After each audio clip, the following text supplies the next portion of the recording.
I lost a six-figure job because I couldn't master the first 10 minutes after I woke up. Sounds dramatic, right?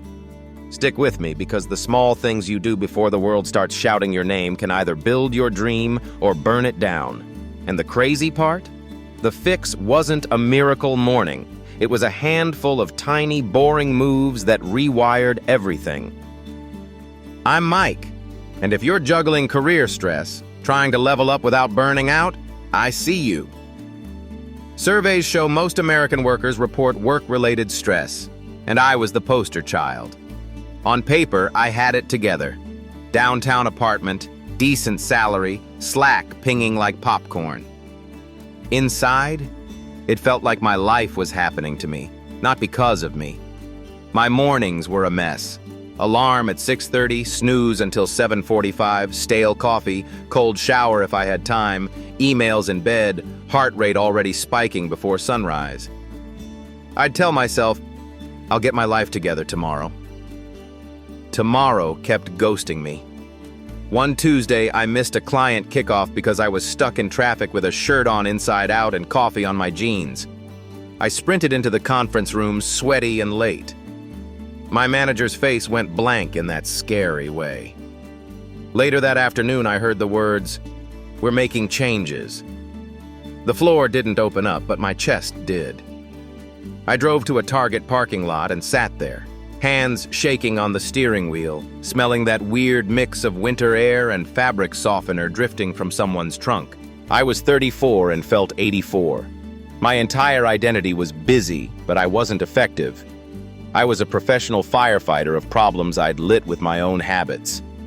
That night, I crashed on the couch and doom-scrolled stories about high achievers, their routines, their discipline, their calm.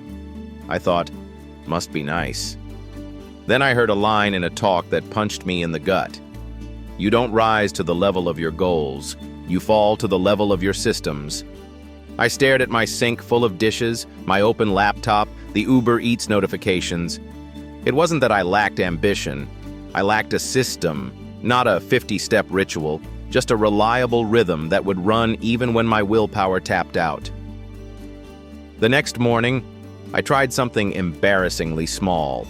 Before checking my phone, I sat on the floor with my back against the couch and took 10 long breaths. I felt silly. But for the first time in months, I wasn't instantly drowning in other people's priorities. I stood up and did 20 bodyweight squats while the coffee brewed. I grabbed a sticky note and wrote 3 lines. One thing to move my life forward. 1 30-minute block for deep work. 1 person to appreciate. Then I put my phone on Do Not Disturb and left it in the kitchen. That was it. 10 minutes. No gadgets, no cold plunges, no monk vows. And something shifted. Day 3, I woke up groggy and nearly bailed. Old me would've. New me said, 2 minutes, then decide. 2 minutes later, momentum had my back. By the end of week 1, I wasn't a different person, but my mornings felt less like a bar fight and more like a handshake with myself. I started calling this my 10-10-10. 10 breaths, 10 minutes of movement, 10 minutes to plan and honor one thing that matters. The name didn't matter. The reps did. The real test came 2 weeks in. A recruiter called about a role that was a stretch for me. The interview was in 5 days. Old Mike would have crammed, panicked, and self-sabotaged. New Mike stacked habits. Each morning after my breath and squats, I did a 10-minute mock answer into my phone. I wrote 1 bullet-stacked story from my experience. I texted a friend every day, 1 thing I'm grateful for, 1 thing I'll finish. I didn't overhaul my life. I remodeled the hallway I walked through every morning. On interview day, I woke up before my alarm. I ironed my shirt the night before because I had made it part of my evening shutdown. Lay out clothes, set coffee, write tomorrow's top 3. My brain wasn't scrambling to find socks. It was free to show up. The conversation flowed. I wasn't performing. I was prepared. They asked for an example of leading through chaos. I told them about losing my job, the Target parking lot, and the 10-10-10 that kept me moving when I wanted to fall apart. Their faces softened. I left that building lighter, like I'd set down a backpack full of bricks I didn't need to carry anymore. 3 weeks later, I got the offer. Better team, better fit. Not because I turned into a superhero, because I built a set of tiny rails and let them carry me when my mood couldn't. That's the real daily habit of high achievers. It's not perfection. It's predictable motion. It's designing your day so the right thing is the easy thing. Here's what actually worked for me, woven into real life, not fantasy camp. Tip 1. Habit stack on anchors you already do. You don't need a new you. You need new neighbors for old behaviors. Coffee brews? Do squats or stretch while it drips. Brush your teeth? Use that 2 minutes to visualize your one win for the day. Commuting? Play a 2-minute voice note to yourself of your goals like a hype track. Anchor, stack, repeat. Tip 2. Make friction your friend.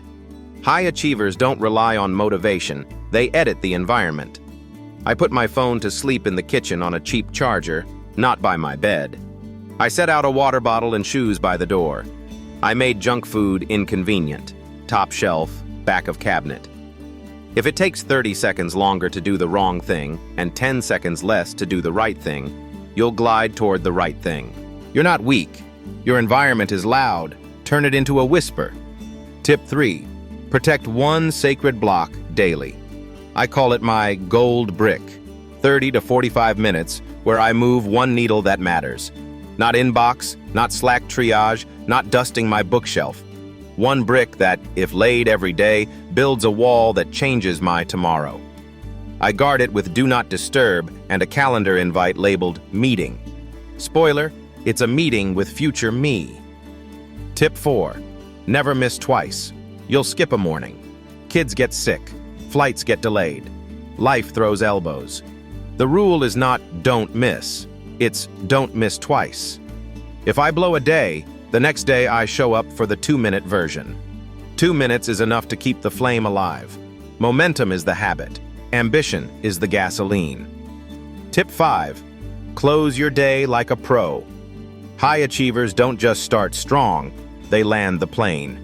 10-minute shutdown. Write tomorrow's top 3. Lay out clothes, kitchen reset, one text of appreciation. It signals your brain. We're safe, we're done. We'll win again tomorrow. The turning point for me wasn't mystical. It was measurable. I slept better because my brain trusted me. I stopped numbing with endless scrolling because I wasn't constantly behind. I even started enjoying those small, corny wins, like walking past the bakery aisle at 9 p.m.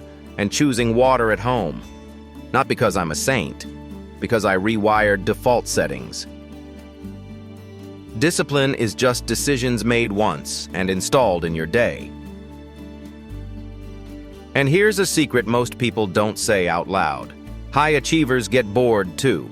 They just make boredom an ally. They let repetition do the heavy lifting. If you're listening to this in a cluttered kitchen or a car line or on a treadmill, start ridiculously small tomorrow. Before you touch your phone, breathe for 10. Move for 10. Plan for 10. If that's too much, do the 2-minute version and build up. Put your phone across the room. Lay out your shoes.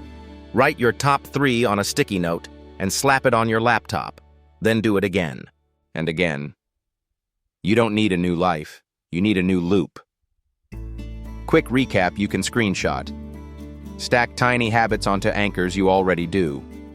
Edit your environment so the right thing is the easy thing. Protect one daily gold brick of deep work. Never miss twice. Do the 2-minute version. Close your day with a 10-minute shutdown. If you want a framework that helped me, Atomic Habits reinforced a lot of this. I'll drop a link below. Not because books magically fix us, but because good systems beat good intentions. This is a motivational story, but the real-life lesson is practical. Your future is built in the boring margins. I got that new job. I paid down debt. I called my mom more. I started sleeping like a human. And when stress flared up, because it always will, I had a routine that held me, not just a wish list. That's what I want for you. Imagine waking up tomorrow and feeling like you're driving your day, not riding in the trunk. Imagine ending the day with a quiet smile because you kept a promise to yourself. That's not a fantasy, that's 10 minutes and a decision. If this hit you, drop a "ready to build my loop" in the comments. Like, subscribe, and share this with a friend who needs a gentle shove and a game plan. We're building a crew here, people who don't just hustle but evolve. Let's level up together.